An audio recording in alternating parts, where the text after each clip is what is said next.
Alright, this is a little short video of this TOMOS modified stretched moped that I built.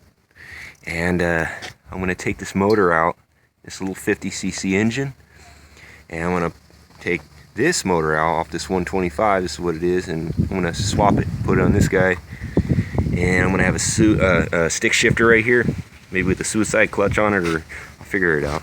But before I do anything right now, I'm going to start this engine to show people out there this works, and I'm going to sell this motor. So to those who are interested in this engine, it works very good.